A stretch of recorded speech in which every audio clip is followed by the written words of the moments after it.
So I want to jump and just share something. Does everyone remember? I think everyone on the call was. Remember when Rashad, we broke down his call with that seller? Right. Everyone who was on the call had seen that. I know, Todd, did you see that one? Yeah, I'm pretty sure I saw that one.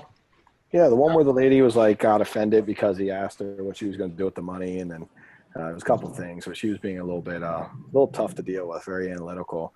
Well, we ended up setting an appointment with her and really changing the way that we do business, and we changed our whole structure kind of to accommodate her personality. And it was really interesting because as we did that, it was like we built instant rapport with her. It was so powerful because you see the lack of rapport that Rashad had, and the second that me and him got there and we did things differently, the rapport just was different. And it's because he was building rapport with the way it's worked with most people, right? Most people, you do that stuff and you don't get that feedback. But this was an analytical person who viewed like his attempts to get personal as like he was trying to take advantage of her, maybe. Or I don't know, thought she was poor. I mean, she just had a weird reaction to it. And we just want to be it's not like a thing. We just want to be knowledgeable of it. We want to be very self-aware. And as we were self-aware of it, we changed our whole game plan and we went in and we got the contract. So let me show you guys. We have a house, and you'll like this for the PG County people. All right, let's see. We got it right here. Maybe I get you on the screen share. It's going to be my new screensaver. Just want to show you my new screensaver. And this is for Rashad. This is my new screensaver. Rashad's first deal. His first deal in PG County, by the way, right? How hard are deals in PG County? And we got a 1991 townhouse on Millbrook Lane. We picked it up for, let's see what we bought it for. I don't even remember. Oh, it's behind this right here, so I can't see it. Picked it up for $149,000. It's worth like $250, right? $250, $248, and we need about $35K in work. So that's a pretty sweet deal, right? I mean, new house, easy, probably take us 3 weeks to renovate it. That's the kind of stuff we get. And I'll tell you, we were able to get this deal closed like that day. So it was pretty cool because we dug in, we hit them with some techniques, we built rapport. We really just called out the way she was behaving and accepted it. That was one of our biggest techniques I used is I walked right in and I was like, literally like, hey, I know you just want to get to the point, obviously, and you're just looking for facts. I'll make sure I'm straightforward with you. And, I give you exactly what you're looking for. And she was like, oh, I appreciate that. It was like our whole first start of our conversation. I appreciate that. Because she didn't want to talk about like the personal stuff. So we didn't. And then we were like, well, then tell me a little bit about the process you've been through. Like, what kind of offers have you had? Because I want to see where I need to come in to make sure that you're happy. I want to make sure at the end of this, you've gotten what you need. What is it you would like to get from me? And she pretty much just told me how to sell her. She was like, yeah, I need this, this, and this. If you give me that, then I'll take and do business with you. So, but the whole time we were very short on time because she's like, I don't want to miss traffic. Can we hurry this up? She was doing that the whole time. So we were just like, hey, we've got enough information now. Do you mind if we go back and do a couple numbers and give you a call today? And she's like, yeah, that'd be great. That way I don't hit traffic. So we scheduled an appointment to talk with her and present to her over the phone instead of in person because she was very rushed. And I know if I would have presented to her in that rush scenario, we probably wouldn't have had great results. So we just talked to her on the phone and we presented it. And everything we said, they loved because they kept saying like, I like what you're saying. Let's just see if it's true. And it was just, they're very, very paranoid and analytical. I think people are taking advantage of them, but the things I was saying was a lot of things that I know an analytical person would like because guess what I am? I'm analytical. So I know how I feel. So I just told them, I said, I bet you're feeling this way. I know you're probably being a little overwhelmed with all these numbers and stuff. And I bet that you'd love to just get this done if you could find a number, but your big fear is that you're going to sell this too cheap. Would you agree? And she's like, yes, I want to make sure we get a fair number for our family. And I was like, yeah, absolutely. And I understand that.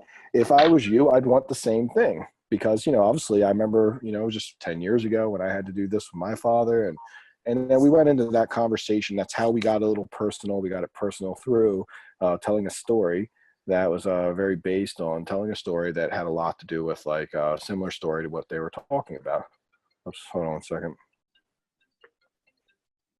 So with that being said, the deal went really smoothly. It was surprisingly, based on that phone call, I didn't have high hopes for what we came into, but I think the reason we were able to get these really awesome results was because we were able to change our whole game plan up based on the personality assessment that we did. So I'd like to, if everyone in the group would love to see this, I would like to show you how I choose and how I've not been able to get this out of my head for years. So you'll be the first to really hear this, because it's always been my secret to success has been that I go on the fly and I'm able to figure out like what type of person I'm working with. And I'm like a chameleon, and I change my pattern to work with them in a very efficient way. I've learned that over, doing 10,000 appointments.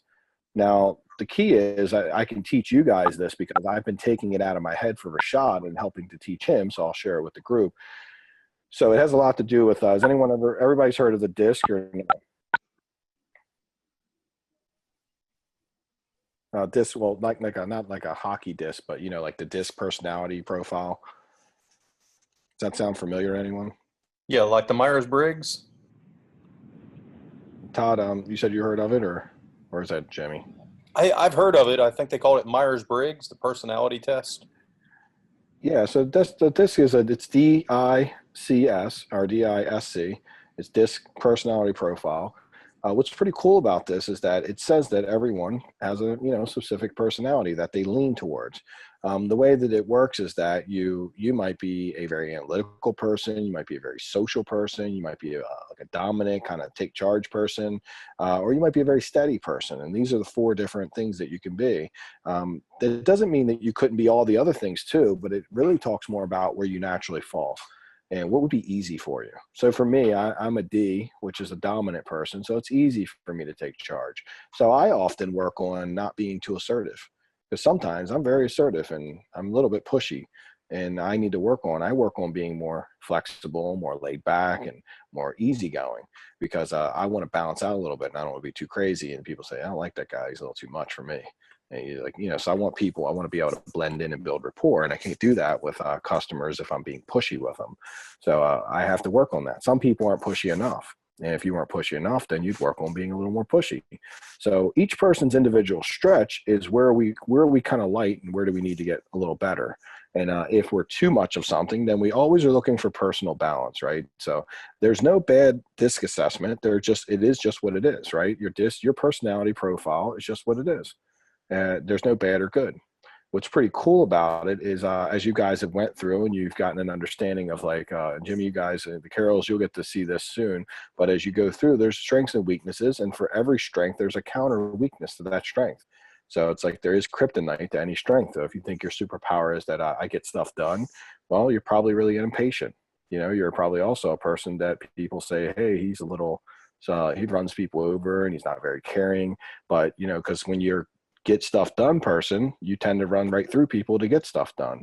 So the counter side of that, the bad side of being a get stuff done person, is that you might not be as empathetic as someone who doesn't get things done as well, but they take time to say hi to everyone and talk about their weekend and their kids.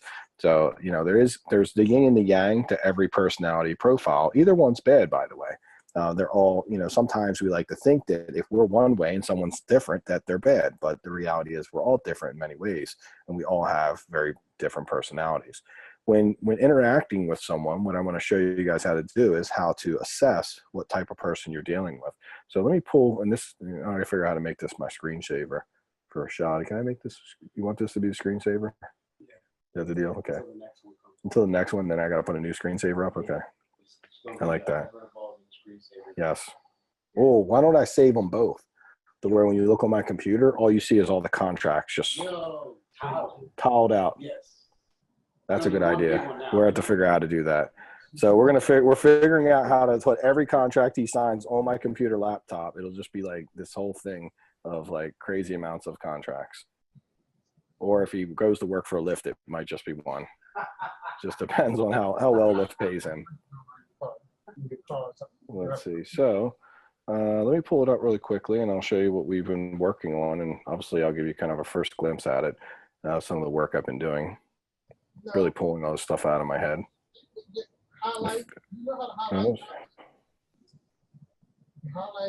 One second.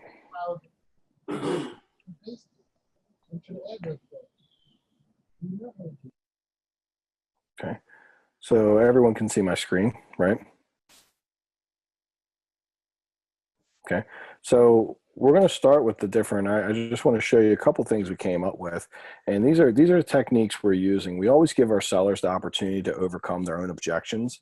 A lot of sales training, and I actually met the Carols or Jimmy at a sales training, but a lot of sales trainings always teach us to overcome objections. The Yoda way that I've realized in the last year that's been helping me convert is I stop trying to overcome objections and I help people overcome their own objections.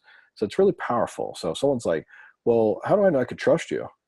Instead of saying, well, here's why you could trust me. I've been in business 10 years and I've done 600 deals and I'm an honest guy and I go to church on the weekend and I'm a member of the Better Business Bureau.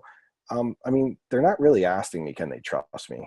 I mean, they generally, that's a smokescreen question. So what I've been doing recently is saying, I just repeat what they say. Oh, how do you know you can trust me? Well, that's a really interesting question, Mrs. Johnson. There must be a reason you asked. And what do you think they say now instead? Instead of me focusing on the fact that I think they can't trust me, they'll like, well, the reason I asked is because this other guy came in and he tried to wholesale my property, or he tried to put it under contract and he didn't settle, and he told me he was going to settle. And the next thing I know, he gave it back to me. And I don't want to deal with that again. So that's really what we're digging for. By me not answering, if I was to answer the objection, they would hear it, but they wouldn't be 100% convinced that I'm not just like the other guy. But the second that I understand their pain and I hear what they're saying and I'm able to just communicate in a way, they're instantly, it's going to separate me from anyone else. Because most people do a really good job. Also, some people do a good job of answering these questions. And some people do a really great job of discovering what the true question is. The next level, what I call the Yoda level, where things just seem really easy and takes a lot of pressure off of you because you don't have to memorize all these objection handlers, is just learning how to take the tennis ball back to them. And what we do is we repeat what they say and then just say, that's really interesting. There must be a reason you asked. Or, oh, wow, I never thought of that. Is there a specific reason you asked that? And they'll tell you usually. It's really surprising that they will tell you the pain that generated that question. So I always give sellers the opportunity to overcome their own objections. Really powerful. This is going to be very true for talking to MLS agents, wholesalers, anyone you're dealing with. If you're using strategic questions, then you're going to find that your conversations are really easy. I've been working with Rashad and teaching him, and he's been following the scripts now. And the scripts are really just a handful of strategic questions. It's not a word for word script like, hello, Mr. Johnson, my name is Rashad, and I'm calling you. So we all know that sounds like a telemarketer. It doesn't sound authentic. We literally just have like, here's 5 questions to remember. And then he practices those questions, and those questions save him. When he gets into a conversation, he doesn't know what to say, then he just uses the next question and he does them in order. And these questions also are really good questions. They're very open-ended so they can get people talking, because we want them to do all the talking. And as you guys will hear we're going to start recording some of our, when we go to the appointments and sign this stuff up, we're going to record it and you'll see how little talking I'm doing. I used to be a big talker. I used to go and do 90% of the talking, and I was really good at handling objections and saying all the right stuff. And I found that yes, I could close deals. But the reason I'm closing more deals now is because I'm not answering. I used to tell people a lot of things I thought they wanted to know. And now I'm only really specifically answering questions that they truly have asked me, versus me telling them something I thought they should know. I just say, hey, what is important to you? What's most important to you about selling your house? And that's a very open-ended question. Well, I want to know that you're trustworthy. I'm getting the best price. And so we get to find out what's important for them. I hear people say, well, we just want to make sure this can be done quick. Price, obviously we don't want to give it away, but we don't mind giving a little bit of a discount to sell it quickly. We know that we're going to take a little bit of a hit if we sell quick, because we need to do this because we have this really major thing that's happening.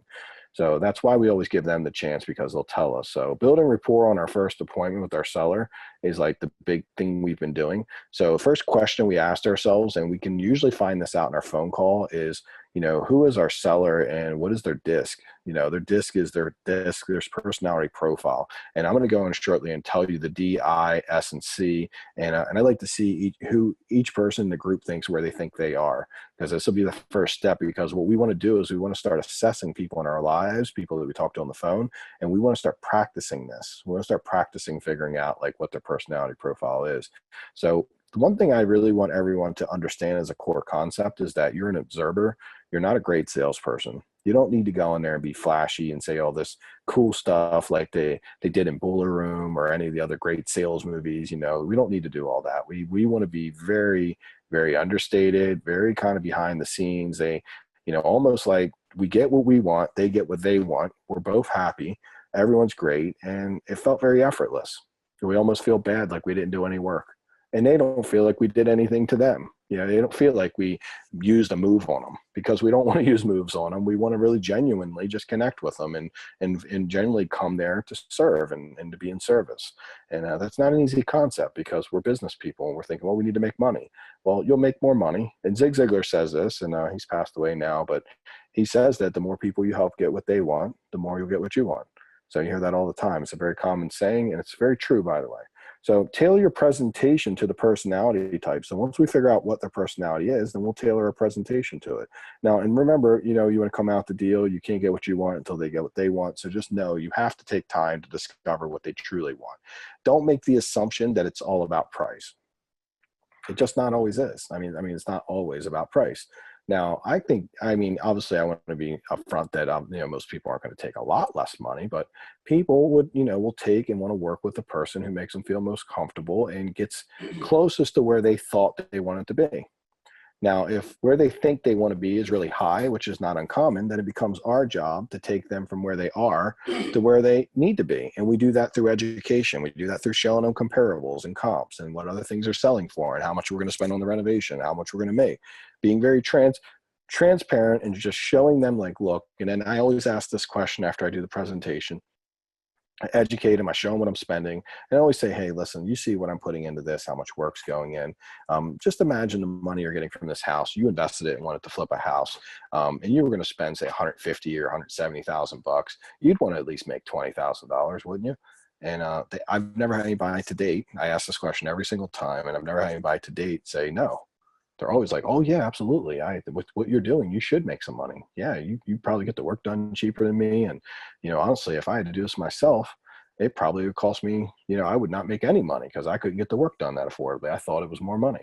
So we hear this a lot. And the reason that I ask that question is just to get their buy-in that they're okay with me making money. And it also builds a lot of rapport because they like that I'm being honest, that, hey, I'm not going to come here and fake with you like, well, I'm going to make no money like this, but I'll do the deal with you. Because, I mean, don't you think logically in someone's subconscious, if you tell them you're not making money, that, like, I think logically they know you're lying, right? Because I doubt you're just going to go spend $170K on a house and not make any money. So I like to tell them I'm making money. I don't always show them absolute best case scenario. I might say, hey, I always go to my worst case scenario, so that way I don't look like I'm getting rich. And because maybe I'm not, by the way, it could end up being worst case scenario. So that's why not use worst case, because we don't know that might not end up being the case. So we always want to do that. So I'm not going to spend a lot of time and turn this into a sales training, but I'll quickly just run over these so we can all talk the same language. So dominance is the D. You know, you have the D, I, and SC. Well, the D is dominance. So dominance are people who are assertive. They like control. They usually can make quick decisions. When dealing with dominant people, they like bullet points over details. They like to get to the point. They'll usually be the loud person who's often just like, yeah, man, let's just do this. Let's make this happen. You know, they're pretty big. They're pretty quick decision makers, essentially. Tips for working with dominant people here's how you know one. They're often dressed well and have nice things. So you'll see a dominant person usually look like they're, you know, a nice suit on, or might have just a clean cut outfit, tend to take good care of themselves, right? Because they're kind of like in control. And part of being in control is not looking like you just rolled out of bed and you got, you know, unironed clothes and stuff. So they tend to be like that. They also don't mind negotiating. So we tend to make lower offers with them and negotiate because they enjoy the negotiation process, and they almost feel slighted if you don't negotiate. If you're to make them an offer and it was good enough, they would just negotiate with you because they feel like they have to. So we always know that they won't be offended by a negotiation. So when we get in, if we can tell, like if they're cutting us off, if we go to say something, they cut us off and they try to tell us everything and they're a know-it-all. Well, you know, if anyone's ever experienced anything like that on the phone, that's probably a high D. That's someone that has a high level of dominance. And we know that. So, and then the next one is influencer. Influencer is the social butterfly. Have you ever met anyone who just loves to be around people, loves to talk stories. Like, do you know the Johnsons? Oh my God, the Johnson. We grew up, my mom was with them, and they like cooked dinner together, and they start telling you stories about their mom and their family. And they just love connecting. They're usually very positive by nature. Doesn't mean they can't be negative, but they're naturally positive. Like, I'm naturally negative because I'm a critical thinker, and critical thinkers, I can look at any scenario and tell you what's going to go wrong in it. And it's a gift, but also a curse. I have to balance it with like a lot of positivity, because I could turn into like the Grinch or something if I get too like hung up in it. But the reality is, when I look at a scenario and someone says, Mike, here's a business plan, I can, like, from my critical thinking and my very, very hone critical thinking, I can be like, okay, here's all the things that are really good, and here's the things that, like, you might want to be aware of. But I have to maintain positivity. So I'm a very positive guy these days, but I've had to work on it. I wasn't born with it. Influencers are born with it. They don't have to work on it. They just see things. They also, so like I said, so if their superpower is being positive, does anyone know what the reverse side of being positive would be versus not negative? What would be the downside of being overly positive? Can anyone share that? Because I'm just wondering if anyone can catch on. It's kind of an easy one, by the way. I'm kind of setting you guys up. I'm not giving an easy question. Always looking for the best case scenario. Yes, that's really good. And you know what? They're sometimes naive. But yes, they see things in a really positive light. So yeah, when they're comping, they're always finding the best comps. They're not really paying attention to like 2-3 comps that said that one comp was kind of just an outlier, right? I personally, when I get real positive and I listen to too much Tony Robbins, my comping gets a little weird. Tony Robbins, like, go do it, Mike. It's got to happen. So, I mean, yes, when someone's really positive by nature, they tend to be a little naive. They see the best in everyone. They don't do as well with contractors, obviously, because, contractors, you definitely have to be a critical thinker. And, they can be ran dry dealing with people who aren't trustworthy and honest, because they don't like doing that. They also have a short attention span, because they're very positive and they're very into like stories and all that. Then they tend not to like have a really sharp, like focused attention. There are people who can like go to a party and talk to 25 people and then go do that every day of the week for a month. I can do it a couple days a week, and then I need a little break. That's why you hear me always talk about Vampire Diaries. That's usually me like relaxing away from people, because I need a day or two a week. I mean, I coach people and I work with other people in my business, so I'm around people all the time. And every once in a while, I get like a couple hours just to watch TV, and just because I need to take a little break, because I'm not naturally. Now, I've trained myself to be the social butterfly because I have to be that. So that is, and I tell you this because that's a big moral to any of this, is that even if you're not a high I, maybe let's say you're a middle I or a low I, you can train yourself to be very sociable. Just know that you can train yourself to be just as good as the high I. The high I can just do it all day, every day. You might just be able to do it like 30 hours a week. They literally could do it 100 hours every waking moment of their life, and just think they're living the most amazing life, where you might run out of gas after like 30 or 40 hours a week of it. So when we know that, we always want to hire people. I know Carol's are talking about they need people in their team. We always hire people based on DISC. The reason I became so great at DISC is because I was running a company with 18 employees. And one of the things that my coach taught me was that I need to start using the DISC profile assessment for my hires, because there's a very specific profile for each job.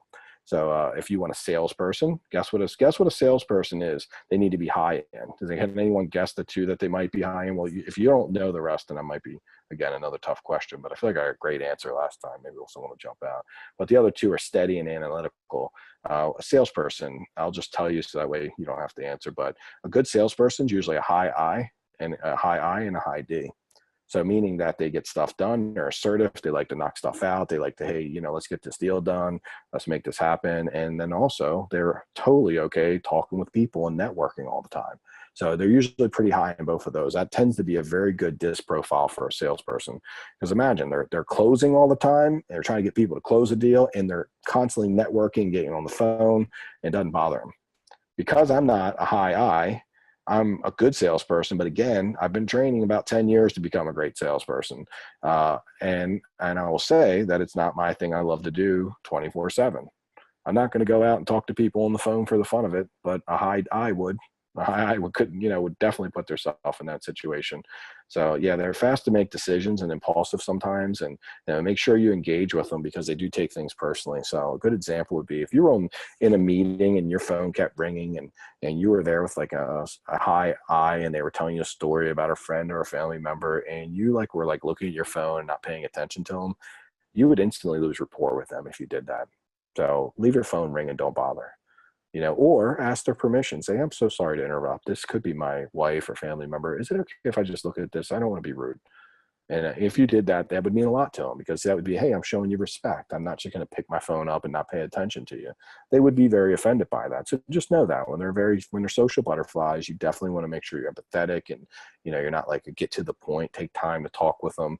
My appointments are going like an hour and a half to 2 hours now. Well, if you get hooked up with someone who is a high I, they could be 3 hours. They can be really long. But that is how I win with them. And I will tell you that if you have the ability to take this whole like attention span thing, short attention span, and then get them focused and show them how to get to the finish line while building rapport and talking about stories, they're really going to love working with you, because they're going to feel like they're getting stuff done with you, and that also that you get them. Mike understands me. I like Mike. That's what we want to hear. So tips of working on, they're disorganized. They're sometimes, here's how we spot them. They're sometimes dressed very flamboyant or eclectic. Like Delante is a high I, by the way. And like, I don't know if you guys, I should have taken a picture, but Delante had pink socks on for the last 2 days with flamingos on them. And they were pretty wild. And they were almost annoying me. And I was like, dude, these socks are a little too out of hand. And he's like, yeah, they're cool socks. And he just loves them. And he loves to do also theater, and he loves to do all kind of cool stuff that, like, he's very into like doing, like, he wants to do acting and all that. That's his thing, because he's a high I. So of course he loves to do those things. And how you can spot someone like that. He doesn't really dress very like out there, but I noticed the socks and I was like, wow, there's a little clue. Right. And so they tend to be a little bit like out in the front. They don't care what people think. They just like, they like attention getting things. So if you see any of that, you might know you're dealing with a high I. Or if they just talk your ear off when you call them on the phone, you'll be like, well, I don't know, that was the best phone call I ever had. That means you probably called a high I, because they tend to make the phone calls very easy. They do all the heavy lifting. After building rapport with them, though, take charge and let them know that, you're going to help them get all the stuff off their plate and get the house done, because you'll need to take charge eventually with them, because they want that. They know that they're a little flaky, and they know that they tell too many stories, but they still have a job to get done. If the person I was talking with the other day was a high I, the one thing this analyzer kept saying was like, we got to get out of here. We're going to hit traffic. At 3:10, the traffic gets really bad. It'll cost us 13 extra minutes to be on there. And then if we don't leave for another 20 minutes, it's going to be at least another 38 minutes. Like, it was like this whole science she had of like when she needs to leave by when, or it was like, literally, it was like losing time. A high I would just be like, sit there and be so awesome to talk with that they would just talk with me and be like, oh my God, I'm going home right in rush hour now. I guess I'm just going to sit in traffic for 3 hours. And they totally wouldn't care, because it would be so much more important to them to connect and have a conversation with a human being, that they would actually sit in traffic for 3 hours as a consequence. But the analyzer, no way. The analyzer is like, they're sitting there just running the math in their head. And it was really interesting to see, because she really had this down to a science. Like, it was so, she really knew, like, she was like pulling out some like serious math. So that's the high I. And then the next one is the steady. It's the SNDISC. And steady is steady people are like, I call them worker bees. Steady people don't learn things quickly, but when they do, they're willing to do them for the rest of their life. So they're the people that tend to usually get jobs and get really good at their jobs very slowly. But then as they get really good at their jobs, they do it every day and don't complain. Now, there's people who are really high S's. High S's end up being the people, if you can train them, that will be with your company for a really long time. But keep in mind that you'll have to be patient training them, because you won't show them once and they'll do it. You literally will have to show them over and over and over again. But when they get it, man, they will get it. And they're not going to like change. They don't like to make decisions quickly. So don't put them in a managerial or leadership position. Put them in a doer position, someone that just does every day. And they're very happy to do the same thing.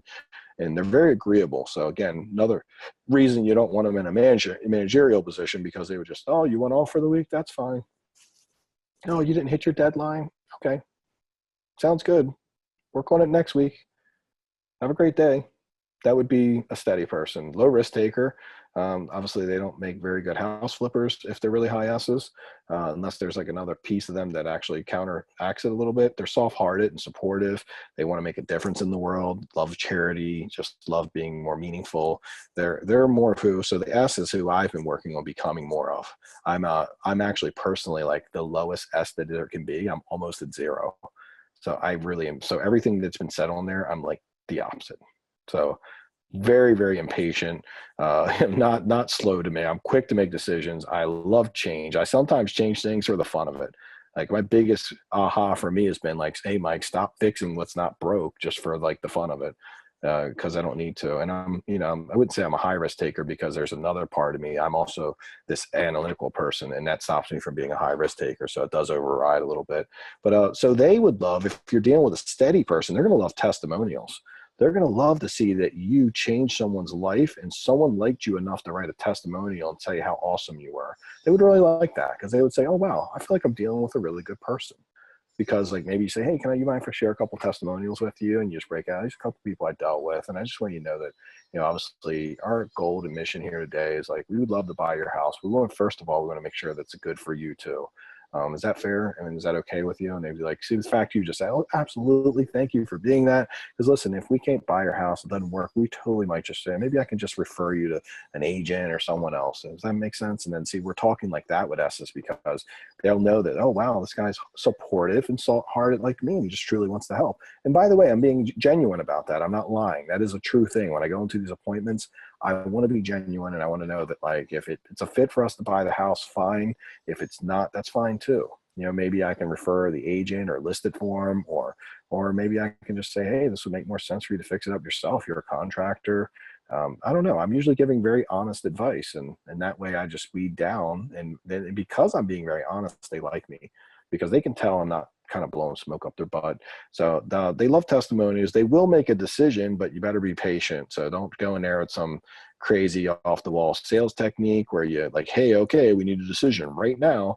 And if you don't make this decision, my offer will go away and it's the best offer. They're probably not going to respond well to that because they don't like to be pushed and they don't like to be feeling like they were taken advantage of and that you're not being thoughtful. So I often, when I'm working with a high S, is I will ask them, I'll tell them something along the lines of like, well, ma'am, or Mr. or Mrs. Jones, that I buy a lot of houses. I know I shared that with you earlier. The way it works, my process is that when I make you an offer, I place that money for your offer in a separate account aside to know that I have it for you. And that way, if you accept the offer, I have the money to buy your house. Unfortunately, because I'm talking to you and many other people, I can't set money aside for everyone. Would it be okay? Would you give me permission to make you an offer when you're ready to say yes or no? And they'll be like, oh, okay, that makes sense because obviously I don't want to give you the offer and you sit on it for a week or two. I can't hold the money that long because I'd obviously want to take that money and buy some other properties. Would you be able to do that for me? And they're almost always like, oh yes, we can give you a yes or no. And it's okay if it's a no. I'm not going to hard sell you. I'll make you my best offer and we'll talk about it. If it works, it works, and we'll go forward. If it doesn't, then that's totally okay too. So I do this with them because I know that they'll take a little more time. So I generally will find out when they're like, so if I made an offer today, would you be able to make a decision? They'll tell me the reasons they can't. They'll say, well, we have to run it by our sister. And because they're very supportive and caring, if they have family members involved, there's no chance they're going to make this decision without the family members because they wouldn't want to be that rude of like, making this big decision. But however, like a high D, do you think a high D would make the decision and tell the family members, he'd just be like, yeah, I did it. That's how a high D would work. The high D was just like, I did it. The high I would literally be like, I did it. And then be like, oh God, I did it. And I hope everybody's going to be mad at me, but I didn't know how to say no. And it felt like a great deal.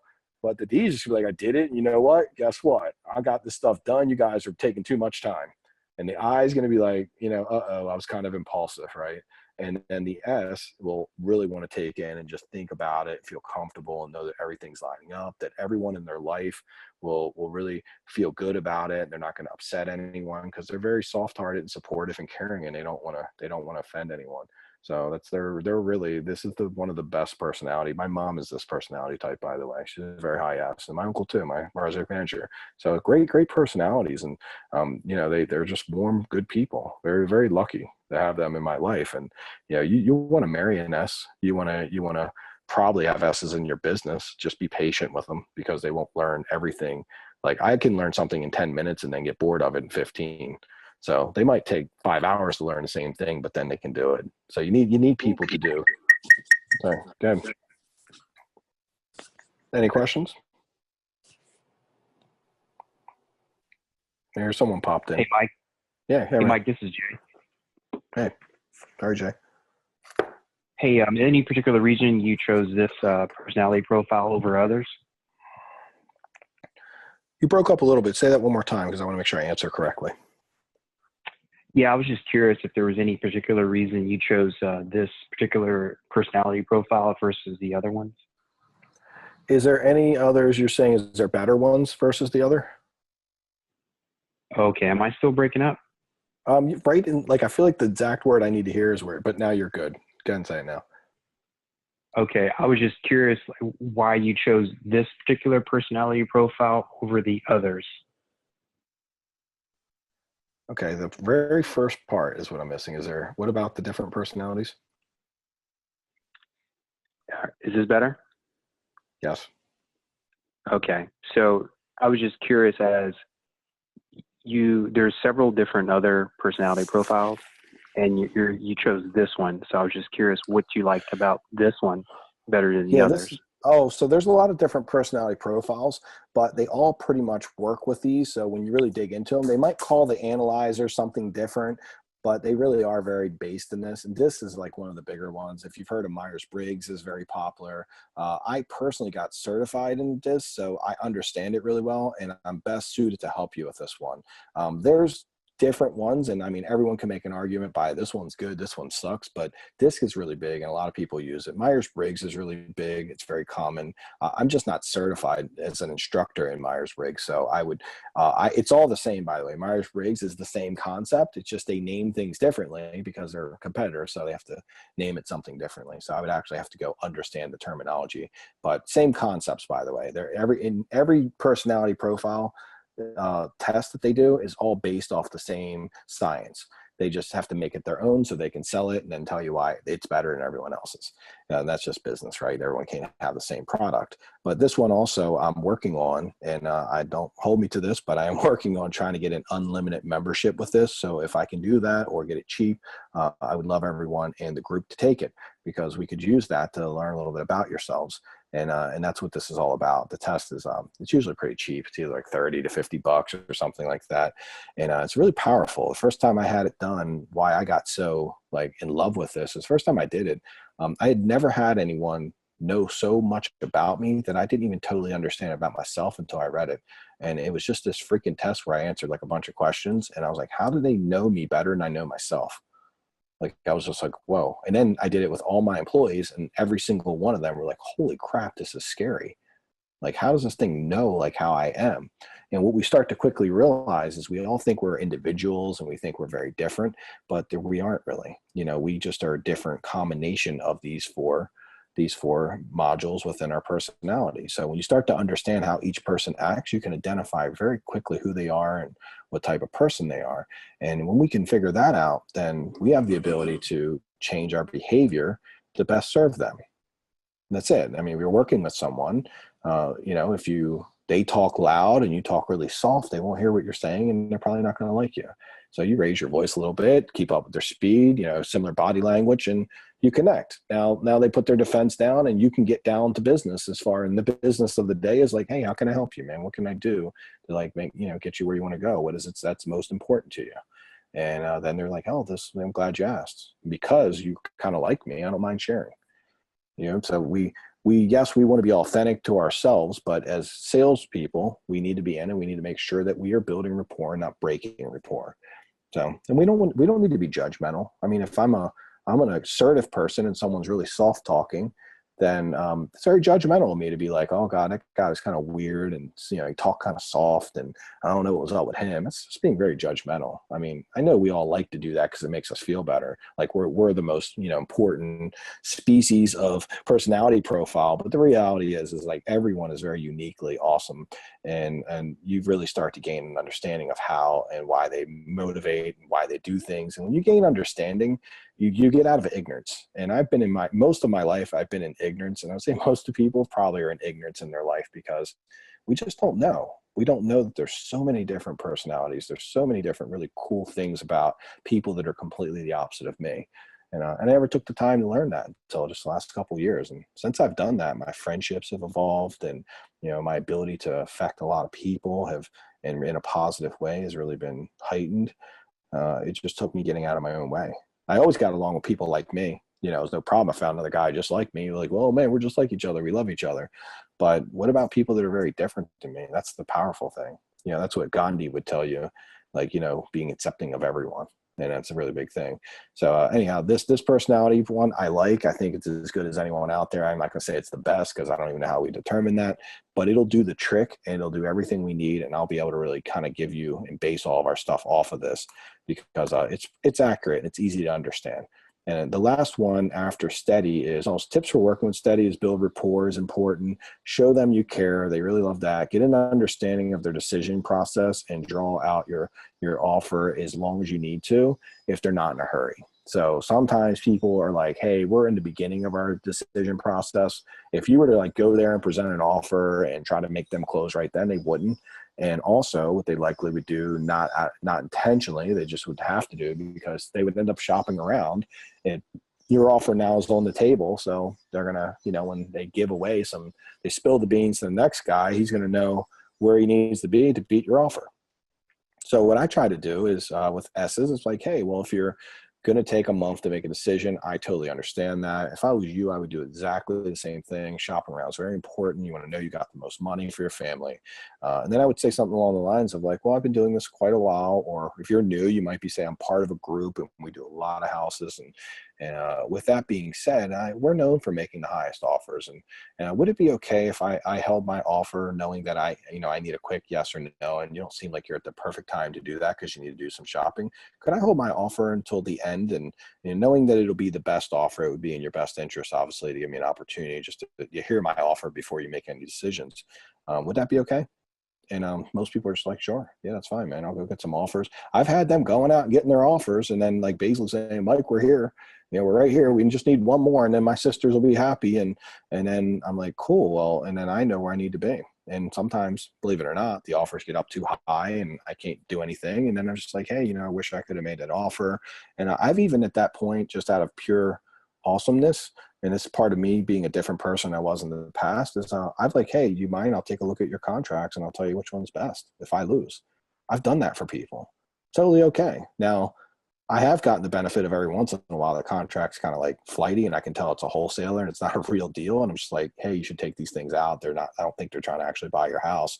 Sometimes it comes back to me. Sometimes they will work it out and, you know, make that person kind of step up. And I'm totally just doing that out of the kindness of my heart, because if we do enough great things for people, then it's all good. I've actually gotten referrals from people who didn't do business with me. How many people have done that here? I can tell you 3. I've got 3 referrals from people who didn't choose to go with me, but referred me. So that comes from doing that other stuff. I might not be the highest offer, but I'm definitely going to try to be the absolute best person they dealt with. Knowing that is, you know, more often than not, I'll have the opportunity to get in there. So the last one is obviously the cautious / analytical. That's one of mine. That's one of my high things. I'm actually high D and a high C, and I'm very analytical. I'm motivated by facts. I like things in writing. You know, it says not assertive, but the reason I am assertive is because I'm a high D. So they kind of conflict with each other. In certain scenarios, if I don't know what's happening, I can be very quiet in the background. Like if I'm assessing and observing the situation, I kind of just lay back and I check things out. But once I'm like I have a deep understanding of how things are going, who's in charge, what's going on, then I start to be more assertive. It says slow to make decisions. Yeah, I'm slow to make decisions until I have the facts. And then once I have the facts and I know what I'm doing, I'm super quick. It took me 9 months to do my first deal. Right, 9 months with a mentor, by the way, like 9 years to go to school for this. And then 9 months once I was going to school for this and learning from a mentor to do my first deal. After I did my first deal, I did 14 deals in the next 6 months. So it was like the analytical had to be like satisfied before the D could take over. And then when the D took over, it's like, okay, now I know what I'm doing. So this is why when you guys ask me questions, I'll always have the answers, because my analytical side doesn't allow me to do things without having like heavy amounts of detail and understanding of what I'm doing. And I know now if I can get this facts into my head quicker, I can just start doing my business better. So right now I'm breaking down our whole process of how we talk to people, what we do, how we analyze this stuff. So I wanted to share that with you. Let me get a volunteer. That's who wants to volunteer? Let me put this up. I'm gonna put this down a little bit so I can see everyone. Who's feeling froggy, wants to volunteer and find out, and let's figure out what personality profile you are. Hey, Mike, you could put me down, Jay. Hey, Jay. All right, cool, man. So I'm going to ask you the questions. I'm not going to tell you because I don't know. But when you heard all these, what did you seem to like? So first of all, you could be a little of all these, right? But where do you naturally fall? Like, where do you find it like without any effort you fall and you seem to be like that person more often than not? It seems like I'm somewhere in the D or the I wouldn't say I'm strong in either one. And then, as you were talking, I was thinking about it. I would say sometimes it could be situational dependent too.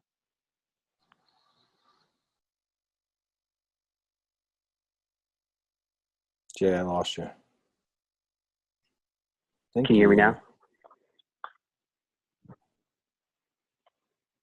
Can you hear me now? No. Are you on a cell phone?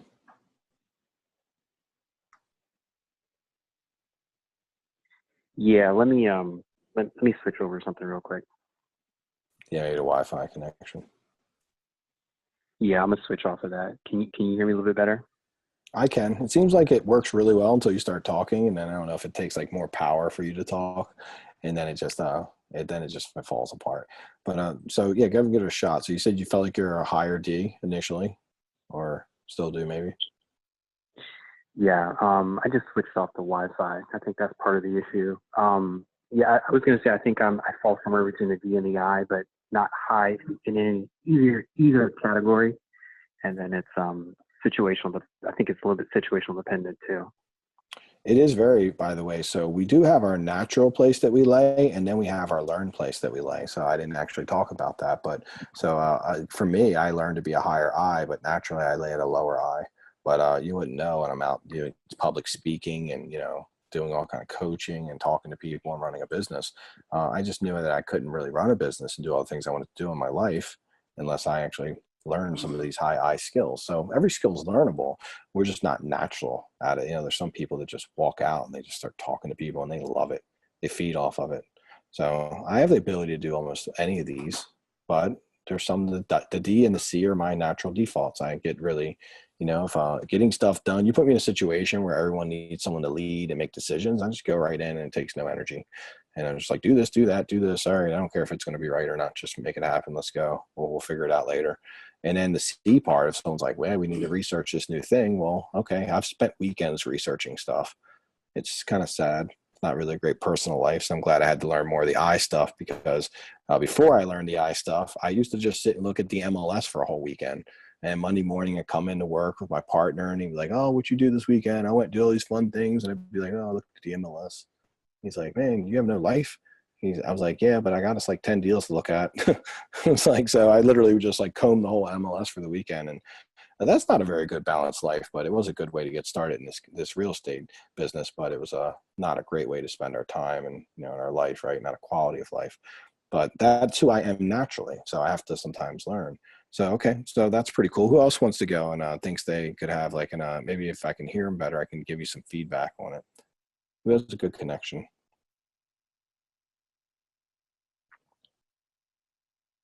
Let's see. We're going to move this up real quick. Well, I got some more people. Let's see what we got on the phone. We got Todd and we got iPad. Where that is. Okay, Mike, let's go. Oh, hold on. I got two computers on.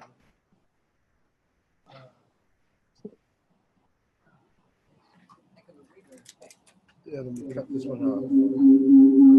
So we got like technical difficulties. Are there two people on the line in the same room? Yes, it was me and Brenda. Okay. Yeah, just mute the other person. And Right, that I might just- be, yeah. Okay. I stopped it. Yeah, my personality, I believe, is a lot like yours. It's a lot like yours because I'm analytical and I like getting things done. And, Okay. and What do you do for a living, Michael? I mean, obviously. I'm a computer technician. Oh, there you go. So if you tell me you're a computer technician, you're an architect, those are very analytical jobs usually, right? What do you think? I didn't say architect, but I am a computer technician. I said my personality is a lot like yours. In fact, my birthday was just June 1st, so we had the same birthday, same name. Yeah. It's Gemini's, right? It's Gemini. Yeah. I've heard that before. Yeah. So that's funny. So yeah, so now you know a little bit about yourself. Now, do you struggle working with people that are very slow, like you tell them to do something and I then you go like do. an hour later and they haven't done it? I do. I don't have a lot of patience for waiting. I need to work on that. Mhm. Yeah, I There don't you have a go. lot of Yeah. patience. And Brenda gives me a lot of. I have to use a lot of patience with her, because I love her, but she That means definitely. you have a good partnership though, because Yes, you want people in your partnership to be different than you, because she'll have yes, different superpowers than you'll have. And yes, she so does. where you fall short, she'll be able to jump in. And but that Exactly. doesn't mean you guys, when you're communicating, you'll have to learn to communicate with each other because you're different. The biggest mistake I made in my businesses before was that I'd hire people like me, and then we'd have nobody like the people we weren't. So we'd Right. have these big glaring weaknesses. So it's always important to make sure you're hiring people very different than yourself. So it's always pretty important. I mean, for at least the job that they fit in. So making sure they're in the right job. All right, well, that's pretty cool. So who else wants to go? Brenda, how about you? Where do you think you sit, Brenda? Since you're in the He's room. talking to you. He can't hear. I'm sorry, Max, I couldn't hear you. Yeah, where do you think you sit, Brenda? Do you think that, like, you're from your personality, which one fits you the most?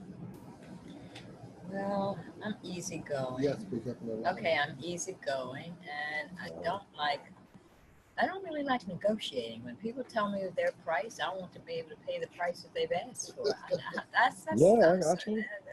that's how I my am. mom. If I can, You're an IS. You're an IS then, right? It means you're agreeable, you're soft-hearted, supportive, you love testimonials. You'll take a little more time, but I bet when you learn something, you're good at it, right? You get it down, you can do Yes. it, you don't get bored and with then it. and then no. And Yep. I don't want to change it at all. Why do we have a new system? Why didn't the old system work? So Mhm. why are we changing it? They say, well, we've upgraded it.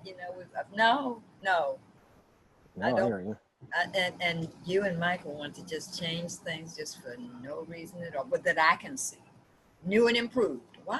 What was all? No, I change things for the fun of it. I've done it Right. before. That's why I'm not the only guy running my business, because that's why I have a coach, because my coach will call me out. He's like, why are you changing this thing? And I need that. And guess what? You're that from Michael, right? Michael's going to be just like me. Mike can probably go and learn something in 10 minutes, but then get bored with it an hour Right. later. And you're going to be the Right. person, once he learns it, like, you send him on the mission to get the information and figure out what you have to do and architect the plan. And then you'll be the person who actually makes sure it gets done every month, right? Yeah, 'Cause every if month. there's I wouldn't nobody have- making sure it gets done every month, then it doesn't work very well. No, it doesn't. No, it doesn't. So good partnership. You guys are You really have to good have a worker partnership. bee. I'll be the worker bee. I'm a good follower. I don't want to lead. Mhm. Don't want to be the person to make the final decision. Yeah, so I'll tell you how you guys could work together, how me and my mom work together. She's my co-listing agent, and what she does for me is she takes in all the offers and talks with people and she'll know things about people that I never know. Like, did you know this guy who's selling the house? He's married, got 2 kids, and his son's going to college. And I'm thinking, like, he just sent an offer. How'd you get all that? Like, I know people, like my trainer I worked out for 2 years, and I don't know that stuff about him. I mean, she just knows everything in the first fall. Meanwhile, though, if I put her to try and negotiate, she'll be like, well, he has kids in college. I don't know that money. Right. So Yeah. what she'll do, and this will be great for you guys to do, she just bundles everything up, gets the offers, and then she brings them to me and says, Mike, here's the offers we have on the house. And I go call everyone and say, all right, guys, we got the offers. Really appreciate it. Let's talk about what's the best you can do if you really want this property. And I start negotiating because it's easier for me to do. But I have to tell you, I don't take any weight off. Like, what I'm doing is I am coming in for all the glory, but she does 90% of the work, and my 10% of the work is highly important. But at the same time, the 90% she does is super important. And I don't know if I could survive if I had to do all that work. I would get annoyed with getting 15 offers. I was just like, oh my God, these phone calls, they never stop. You'll see me now. My phone rings like nonstop because I put a listing out in PG County. It seems like you get 7,000 phone calls when you do that. So I'm trying to figure out a way to route it to a Google Voice so I never have to talk to anyone again. Let them find my mom, because when they can't get a hold of me, they'll call her, and then she'll love doing that. It won't bother her. Right. Yeah, she loves doing that. So anyhow, she's a high S, and then so that'd be a good way for you guys to work together. Just like you do the leg work, and then when it comes down to kind of like working out the final price, you say, hey, my partner makes the decisions on that. I'm just getting all the information together for him. Then Mike can come in and do what he has to do, right? He can be a little tougher, Very and good. Sometimes it's easier to do that too because it's a different person, by the way. Yeah. Okay. Yes, but on this first one, he made me offer the 75K. You knew And they then were- Mike had to go in and tell him that it was less, right? Oh, he made you offer it? See, Mike, Yes. all right, Mike, all right, we got to have a conversation. Mike, you know, that's your job, buddy. You can't, like, this thing is, she can do it, right? She's He had to capable. reform. She's capable, though, right? So Brenda totally can do it. But the thing is, it stresses her out more than it stresses you out.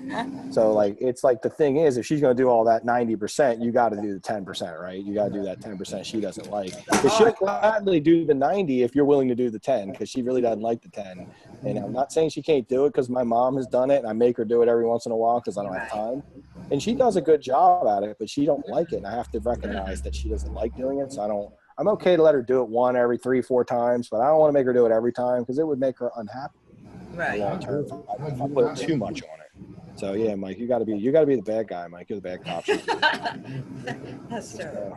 It is. You're the bad cop, man. That's the way I've been the bad cop my whole life now. I had to be. My partner, I'll tell you stories where my partner made me go fire people I never even met. They work for him, and he's like, oh, that person's not working out, but I can't fire him. Like, can you just go fire him? And I'd be like, okay. What's their name? I guess someone has to do it because I'm just looking at the bills and they're not producing anything and they're awful and they're smoking cigarettes and they miss a bunch of days, and I'm just in there like, he'll just let them work for us forever. And so like, I better go fire him or we're gonna. Oh no, I could fire you. Yeah, I'm sure. Don't. He didn't get to fire people. He didn't like that. He could do it too, but he didn't like it. Mm-hmm. So all right, well now we know Brenda. Who else wants to go? Todd or Michelle? Michelle, can you hear? Let's jump in. I'd love to see what you are, Michelle. Dominant. 75K. What do you think? Dominant. Oh, sorry. Can you hear me? Sorry. Yeah. Yep. Dominant. Oh, you're dominant? Okay. Let's see. What else you got though? You just dominant, or what other one seems like you? Yeah, I think I'm just dominant. Wow, you must be like a really high dominant, like nothing else, huh? So give me some examples of why you think you're a dominant. Like where does it show up in your life? What was the question? Well, where does it show up in your life? Like, give me some examples of like situations where you're like, oh wow, I'm really a high D. I buy cars without my husband's permission. That's dominant. Okay. There you go. I mean, all the construction of my house, I did everything on my own. Yeah. Okay. I get it. I'm agreeing already. Usually you won't be all D because the way this works is that if you were a 10 and a 1 out of 10 is the scale, and if you were a 10 and a D, you still have room to be other things too. So that's why maybe like D is your major personality one, but there's usually like a minor behind it. For me, mine is a high D is my major, and then the C is my minor. I'm only like on a 1 to 10, I'm like a 6 as a C or a 5, and I'm like a 9 as a D. Okay. But the way it works is that if you're, that puts me at a balance of like 15, you can only be 20 total. So on the I, I'm like a 4, and on the S, I'm like a 0. So I have like no S. I'm just like unhealthy amount of like lack of S. Ideally, a good person is really like balanced between these if possible. That's that. And even if that's not your natural way of being, it should be your learned way of being, right? Is to be pretty, like if you're a high D, then like some of your challenges will be that you probably like can annoy people by wanting to control the situation sometimes, by like, not being as flexible. Like people like, let's go do this. And then the one person's like, let's do this. And you're like, no, I'll tell you what we're all doing. Right. No, we're doing this. And like you said, you just go make decisions because you're just like, okay, because I want the car. I go do it. Got it. I would do the same thing. By the way, like I'm my own boss. I'm buying whatever I want. I would totally do that, by the way. I don't think I've ever asked anyone in my life whether I could buy a car. That's probably why I'm kind of single right now, right? Because I'm not doing that. That's definitely I was almost single after that one. What do you think is maybe your minor could be? I mean, what do you relate with? Obviously, you're probably not an S would be my guess. No.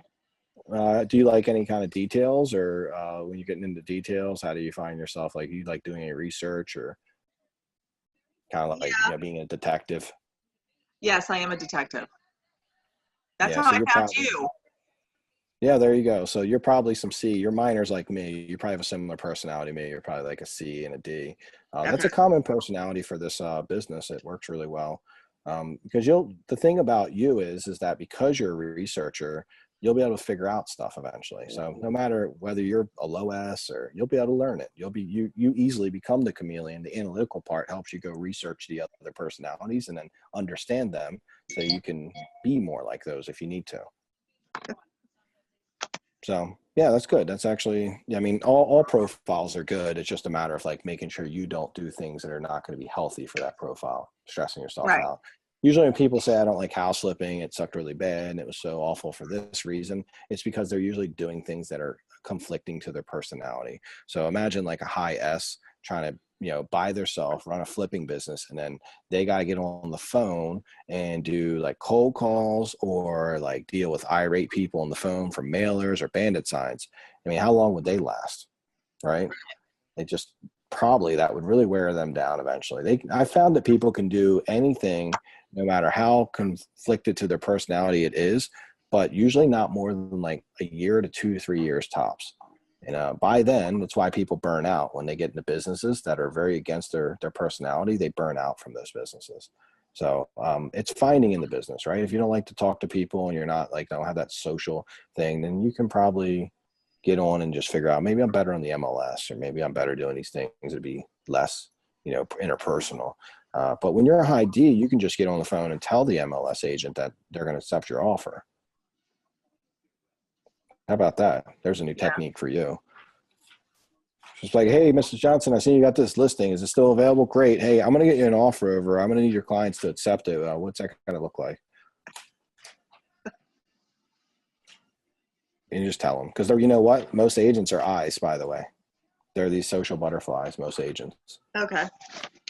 Some are D's, but usually they're eyes, a very high amount of eyes as agents. Because think about what it takes to be an agent. You go out to the happy hour all the time. You got to network with people. You got to get people enough. So they got to be out socially and in the forefront of things. So anyhow, cool. Is that pretty helpful? Any questions? Do you feel like you can go to your husband now and tell him why you buy cars without asking his, his advice on it? Well, now I asked him, and I just go do it myself. Yeah, you asked him, but then don't pay attention to his answer. I know how that works. You're really just telling him before you do it. Right. Letting him know. I get it. That's how it works. I mean, this isn't your fault. This is your personality. Now you have someone to blame. This is totally not me. Husband, it's totally not me. It's my personality. I was born this way. It's like a disease. I can't get rid of it. I'll It's tell true. him that. It takes a lot of effort to work through this ID thing. It does. And if you feel like you're too much of it, then you'll want to balance it down. I've had to learn to balance mine down. And how I balance mine down is I realized when I would be in like travel situations and stuff, I'm super laid back and easygoing now. I'm just like, whatever you guys want to do, let's do it. I don't care. I'm on for the journey.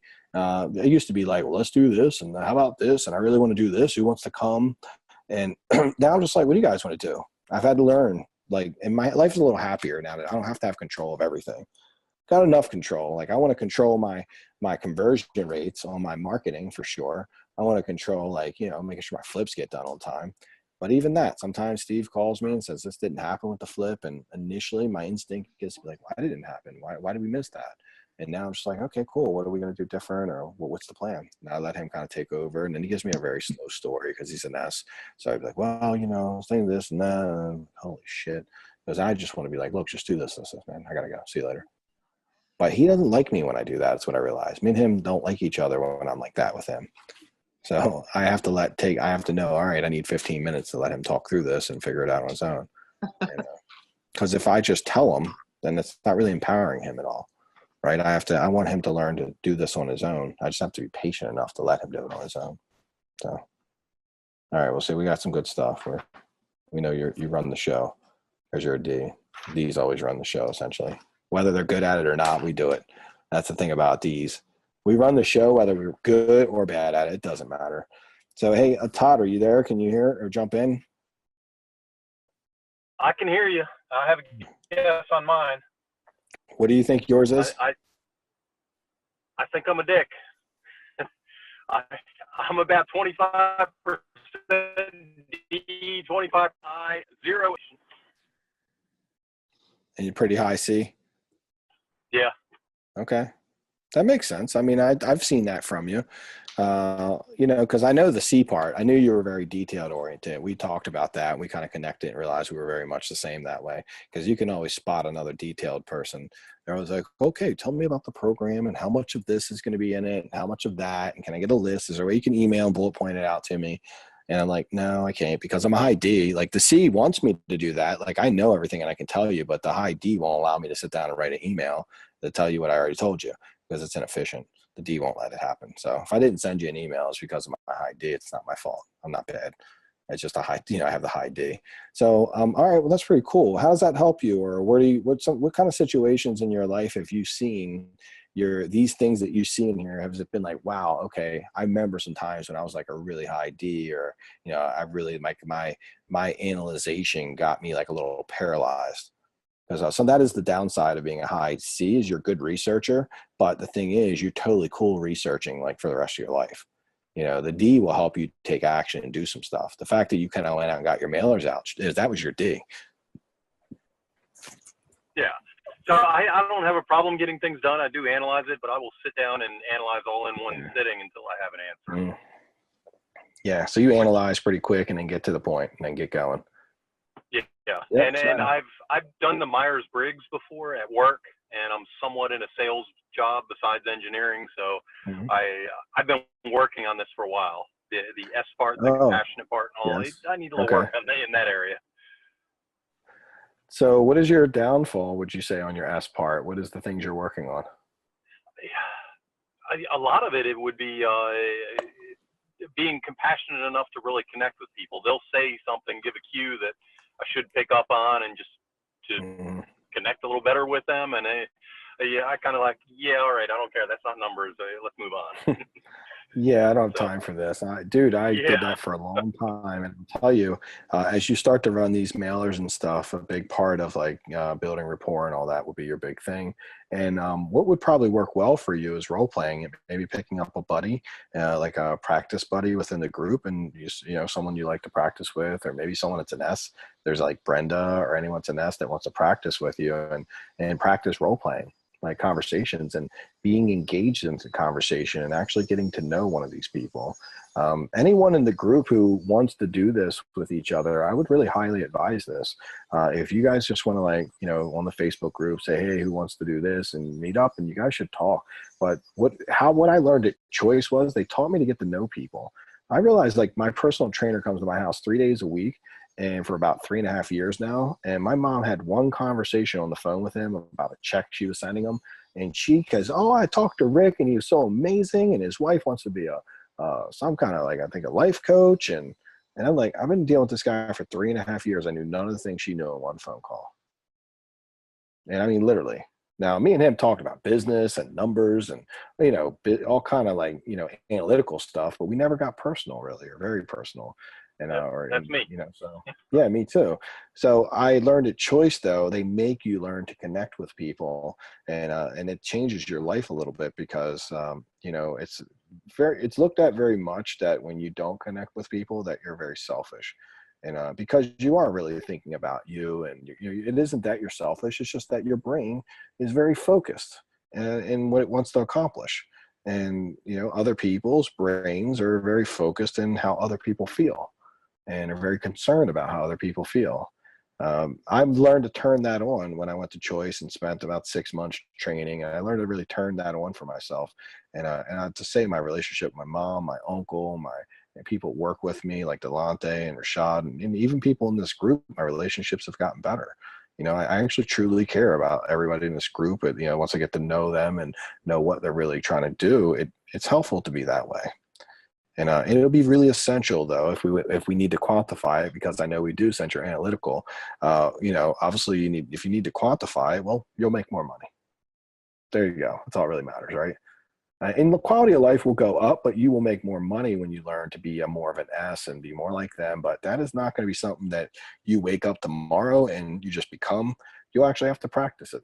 You have to practice maybe getting to know some other people in the group and, get on the phone and have a conversation. If you guys haven't done that with each other, you should. You should go, hey, like, why don't two of you guys just say, hey, let's talk and just get to know each other and ask questions like, where'd you grow up at? Or, what was your favorite thing you did when you were young? What really made you want to get into real estate? And like, what's been your struggle so far? And some people naturally do that. Rashad, he actually is very natural at it. That is his natural place of being. And that's why he's so, like, I hired him specifically because he was that way, because Dave was not. Dave was just like me and you.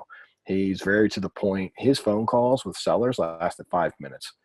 Rashad, how long do you think your phone calls last on average with like a seller that's like got a house to sell? 20, 30 minutes. 20, 30 minutes, he said. So that makes sense. And Dave's, we actually, because we record them all, Dave's was lasting 5 to 8 minutes tops. So Dave knew how to get to the point. I love that about him. And that was one of the times where I hired someone just like me, but Rashad is not like me that way. But I love that about him. And I think he'll do a better job at this because he will connect and he will talk to people for 20, 30 minutes. And here's the thing. I didn't tell him to spend 20, 30 minutes on the phone. He just does. Right? It's his natural default. He doesn't need to be, get to the point where Dave was like, get to the point, I got stuff to do. Like I was in the beginning. I had to learn to talk. And now, I mean, I can talk for a much longer time and actually mean it. But emotional intelligence training, Todd, that's going to be powerful for you. If any kind of training you can do on that really will change a lot of stuff in your life. It'll change the dynamic of like everything you understand, because it's been your blind spot your whole life. If you're a low S, it just will be. And for me, it has been my blind spot my whole life. And now that I'm getting a deeper understanding of it, I'm starting to see things can be really awesome. And I can still, here's the thing. I always had this, and my father taught me this. Guys, my father's passed away now, but he wasn't really in my life that much. But when he did come and teach me stuff, he always taught me like gangster stuff because we grew up in the hood. And he told me that like kindness is weakness. People will take your kindness for weakness, so don't be kind. And then, when you grow up in a rough neighborhood, that's pretty solid advice. Like you're in prison war, that's a kind of solid advice. But when you're actually living just a normal life, it's kind of paranoid advice. I mean, it did very much help me growing up in the projects, but it definitely does not help me or serve me well today. And I chose to let it go because it actually has like made the quality of my life. Like I have all these people I know like for most of my life, but none of them would walk off a bridge with me and say like, what, Mike changed my life. It always was just like a business transaction. Like, Mike did this for me and I really appreciate it, but I never connected with them. They'd hang out with my mom for one day and she'd have as much rapport with them as I did knowing them 2-3 years, because she would just like make them feel awesome through talking to them and truly caring about them and being empathetic and understanding and listening and soft-hearted and supportive. People love that. So, yeah, that'll be a big thing, right? Think about that some. Everyone in the group, by the way, anyone who feels like they could elevate their emotional intelligence, then that's something that you always want to focus on. It is the number, that the day that they did some studies, and that's what got me thinking about emotional intelligence a couple of years ago. They found that the most profitable people are people who have high EQ, which is emotional intelligence, versus people who have high IQ. So we used to always think high IQ represented big income, but not true. EQ is where all the money is, right? EQ is the ability to, because think about when you're running a business, what's the number one thing, right? We talked about, Jimmy, we talked about it with you, right? You got to get people. People always come down to EQ, not IQ. So you could be the smartest guy in the room and you could be like, look, here's how we're going to do stuff. You could be a high D. I'm going to lead you to do this. They'll work for you, but they won't work for you the rest of their lives. And eventually, you'll not connect with them at the highest level. When you have a high level of EQ and you can match it with that intelligence of being knowing what to do, that's when you can get people to just be like, yeah, I started working for Jimmy 30 years ago and I'm going to retire with him. I'm going to be his man every day. And I'm going to help him with his mission of like fixing houses up and building a business and, getting to the beach. And, I'm helping with all that because that's important to me too. Because I like Jimmy enough to make that important, like to live my life in service to him. And that's what people do for us, right? When we hire people, they're essentially being in service to us. And that's a very big gift that they give us when they do that.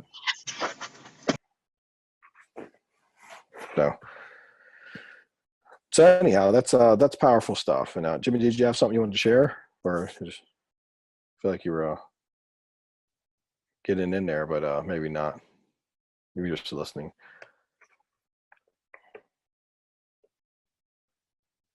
Well, we had so that's something to think about when you're leading people. EQ will be the big thing. Understanding what EQ is, it's very, very behind the times. People have just started to understand it in the last 10 years.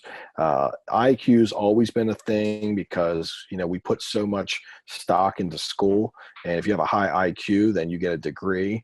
But honestly, people make all the money are the ones with a high IQ. I mean, EQ, sorry. IQs just get you a degree that gets you into a job maybe, but EQ will make you rich. Like Rich Dad Poor Dad, right? The rich dad, he wasn't educated. He had an EQ though. He knew people and he understood how to work with people and what to do. That's something always that's really big. It'd be big with your contractors, big with people in general. Well, cool. Does anybody else have any questions about what we talked about? I really want to share this with you because I think this could be helpful in so many levels, and it's going to be a really big part of how we make decisions on how to present. And I wanted you to understand it because if you bring me a lead at your work and you ask me questions, then contextually, I won't be able to give you the best answers unless we have an understanding of where you think they are as far as a personality. And I wasn't even able to tell you that 2 weeks ago. This is a high level of detail that I'm sharing with you. But I feel like in order to give you the best responses to your questions, then it's really important that we know that, like, contextually, who are you dealing with? Because if you're dealing with an S, then my answer should be different. It can't be a blanket answer, but it should be very different if you're dealing with an S or if you're dealing with a high D. So if I know that, then I think I could craft my answers to be way better for you. And I realize that I used to always instinctually do that. Now I'm putting this on paper so that I can teach it to you guys and Rashad and everyone else. And it's going to be a really big difference maker when you're out there if you're able to. It's also going to be a difference maker just in our interaction.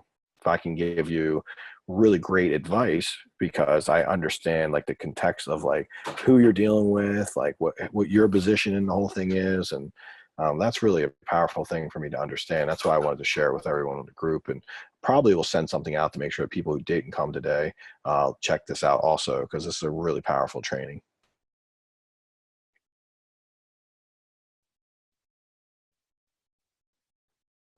So let me ask, is any questions? If not, we're pretty much pretty close on our time. If anyone has questions, and feel free to ask, and we'll make sure we get them up. If you guys want, I can send you a copy of this if you like. This first part right here. Would anybody want that? No questions, but I would love a copy of that. Okay. Well, I'll take a copy. Because you want to study it. You want to just look at it and study it. I know what you want to do. Like I do. Let me copy it, and then I'm going to drop it into Facebook for you guys.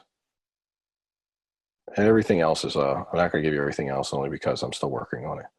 I want to make sure it's finished before I give it to you. Oops. All right.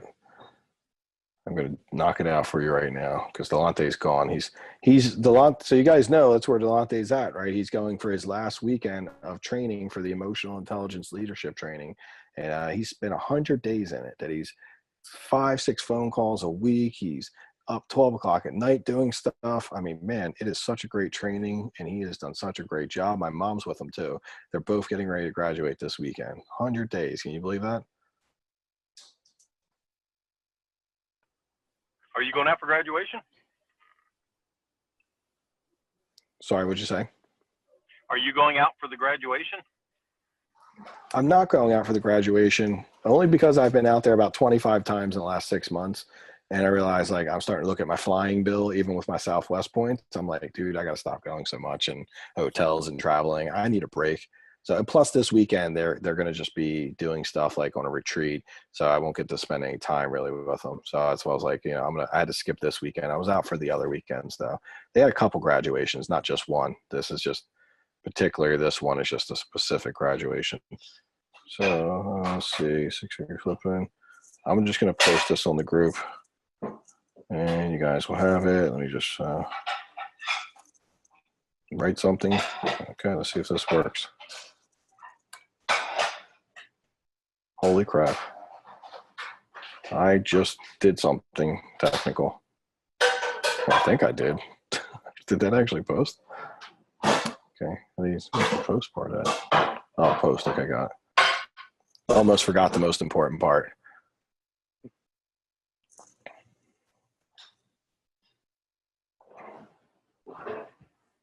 Awesome. So there it is. Cool. Yes, you just have to hit the see more. And there's everything you guys need right there. You can copy and paste it onto like a Word document or something if you want. And then I'll give you the rest once I'm complete. And let's just see. So, all right, well, cool. If there's no other questions, then thank you everybody for joining the training. Let's find some deals to evaluate. I know it's been like two training sessions, no deals. That means nobody's looking at anything. And if you're not looking at anything, then you're probably not going to get any stuff. So that's why it's like really important to get some stuff and evaluate it, go through. So I'd be excited to work on some stuff with you. As I build out some of the complete this training, I'll share it within our training, and then I'll give you guys a complete training when it's all done, okay?